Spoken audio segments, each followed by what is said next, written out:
Mapping ನೋಡಿ, mapping ಅಲ್ಲಿ ಎರಡಿದೆ, ಒಂದು ಇಂಡಿಯಾ, ಒಂದು ವರ್ಲ್ಡ್.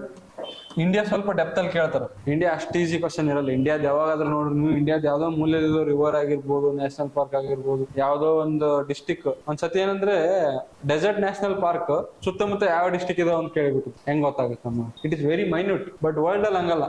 ವರ್ಲ್ಡ್ ಈಸಿ ಇರುತ್ತೆ ಯಾವಾಗ್ಲೂ. ವರ್ಲ್ಡ್ ಸ್ವಲ್ಪ ರಿಲೇಟಿವ್ ಆಗಿ ಸಾಲ್ವ್ ಮಾಡ್ಬೋದು. ಈಗ ಸರೌಂಡಿಂಗ್ ಕಂಟ್ರೀಸ್ ಅಂತ ಕೇಳ್ತಾರೆ. ಸರೌಂಡಿಂಗ್ ಕಂಟ್ರೀಸ್ ಇದಕ್ಕೆ ಓಷನ್ ಆಗಿರ್ಬೋದು, ಅಥವಾ ಸಿ ಆಗಿರ್ಬೋದು, ಅಥವಾ ಒಂದ್ ಕಂಟ್ರಿ ಸರೌಂಡಿಂಗ್ ಯಾವ ಕಂಟ್ರೀಸ್ ಅಂತ ಕೇಳಿದ್ರು. ಉಕ್ರೇನ್ ಸರೌಂಡಿಂಗ್ ಕಂಟ್ರಿ ಅಂತ 2024 ಅಲ್ಲಿ ಕೇಳಿದ್ರು. ಈ ಸತಿ ಇರಾನ್ ಕೇಳ್ಬೋದು, ನೋಡ್ಕೇರ ಒಂದ್ಸತಿ.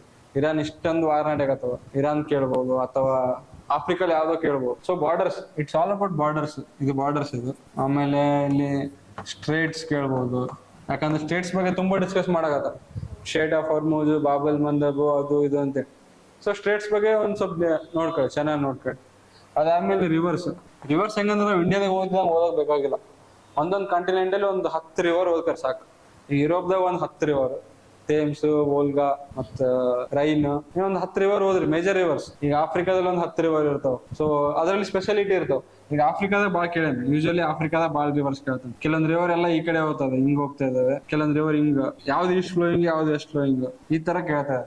ಆಫ್ರಿಕಾ ಮೇಲೆ ಸ್ವಲ್ಪ ಫೋಕಸ್ ಮಾಡ್ರಿ. ರಿವರ್ಸ್ ಅಂತ ಬಂದ್ಮೇಲೆ ಆಫ್ರಿಕಾ ವೆರಿ ಫೋಕಸ್. ಅದೇ ಸೌತ್ ಆಫ್ರಿಕಾ ಮೇಲೆ ಫೋಕಸ್ ಮಾಡಂಗಿಲ್ಲ. ಸೊ ಇದಾದ್ಮೇಲೆ ಮತ್ತೆ ಸೌತ್ ಆಫ್ರಿಕಾ ಇದು ಬರುತ್ತೆ, ಇಲ್ಲಿ ಹಿಂಗೆ ಯಾವ್ದು ಈ ತರ ಕಾಂಟಿನೆಂಟ್ ಬರ್ತದೆ.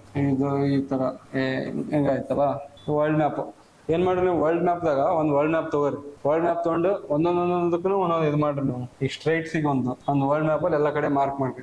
ನೆಕ್ಸ್ಟ್ ಪೇಜ್ ಓಪನ್ ಮಾಡ್ರಿ, ಇನ್ನೊಂದು ವರ್ಲ್ಡ್ ಮ್ಯಾಪ್ ತಗೋರಿ. ಅದ್ರ ರಿವರ್ಸ್ ಮಾಡ್ರಿ, ಅದ್ರ ಬರೀ ಮೌಂಟೇನ್ಸ್ ಮಾಡ್ರಿ ನೀವು. ಸೊ ಲಾಸ್ಟ್ ಮೂಮೆಂಟ್ ಏನಾಗುತ್ತೆ, ತುಂಬಾ ಈಸಿ ಆಗಿಬಿಡುತ್ತೆ. ಯೂಶಲಿ ಮಾಡ್ಯಾರ ಅವರು ತುಂಬಾ ನೋಟ್ಸ್ ಮಾಡ್ಯಾರ. ಬಟ್ ನೀವು ಮಾಡೋದ್ರಿಂದ ನಿಮ್ದು ಸ್ವಲ್ಪ ನಾಲೆಜ್ ಅಥವಾ ಮೆಮೊರಿ ಪವರ್ ಜಾಸ್ತಿ ಆಗುತ್ತೆ. ನಾನೇನ್ ಮಾಡ್ದೆ ಅಂದ್ರೆ ಒಂದು 10 ವರ್ಲ್ಡ್ ಮ್ಯಾಪ್ ತಗೋತಿದ್ದೆ, ಅದ್ರ ಮಾರ್ಕ್ ಮಾಡ್ಕೊಂಡು ಹೋದೆ. ಅಂದ್ರೆ ಮೌಂಟೇನ್ಸ್, ಒಂದು ರಿವರ್ಸ್, ಇದೆಲ್ಲ ನಿಮ್ದೇ ಮಾಡಿದ್ದು ಬಹಳ ಎಫೆಕ್ಟಿವ್ ಇರುತ್ತೆ ನೋಡ್ರಿ. ಸೊ ಅದಕ್ಕೆ ನಾನೇನ್ ಹೇಳ್ತೀನಿ ಅಂದ್ರೆ, ಇಂಡಿಯಾದಾಗ್ಲಿ ವರ್ಲ್ಡ್ ಅಲ್ಲಿ ಒಂದ್ 10 20 ಮ್ಯಾಪ್ ತಗೋರಿ. 10 ಎಲಿಮೆಂಟ್ ಏನೇನ್ ಇರ್ತಾವಲ್ಲ, ಈಗ ಸ್ಟ್ರೇಟ್ಸ್ ಆಗಿರ್ಬೋದು, ಓಷನ್ಸ್, ರಿವರ್ಸ್, ಎವ್ರಿ ಇದಕ್ಕೂ ಒಂದೊಂದು ಪೇಜ್ ನೀವು ಸ್ಪೆಂಡ್ ಮಾಡ್ರಿ. ಒಂದೊಂದು ಪೇಜ್ದಾಗ ಸಪ್ರೇಟ್ ಮಾರ್ಕ್ ಮಾಡ್ಕೊರಿ. ಸೊ ಹಂಗಾಗಿ ನೀವು ಲಾಸ್ಟ್ ಮೂಮೆಂಟ್ ರಿವಿಷನ್ ಮಾಡಕ್ ತುಂಬಾ ಈಸಿ ಆಗುತ್ತೆ. 10 ಪೇಜ್ ಹಿಂಗ್ 25 ನಿಮಿಷ ರಿವೈಸ್ ಮಾಡ್ಬೋದು ತಿರ್ಸ್ಕೊಂತ. ಸೊ ನೀವು ಮ್ಯಾಪಿಂಗ್ ಈ ತರ ಮಾಡ್ರಿ ನೀವು. ಇದ್ರ ಬಿಯಾಂಡ್ ಕೇಳ್ತಾರ, but it is not in our hand. ನಮ್ ಕೈಲಿ ಎಷ್ಟಾಗತ್ತೆ ಅಷ್ಟೇ ಮಾಡ್ರಿ. ಒಂದ್ ಬೌಂಡ್ರಿ ಹಾಕ್ಯಾರ ನೀವು. ಬೌಂಡ್ರಿ ಎಲ್ಲಿ ಸಿಗುತ್ತೆ ಅಂದ್ರೆ PYQ. Just refer PYQ. ಯಾವ ತರ ಕೇಳಿಲ್ಲ ಅಂತೇಳಿ ಅಲ್ಲಿಂದ ನೀವು ಐಡಿಯಾ ತಗೋರಿ.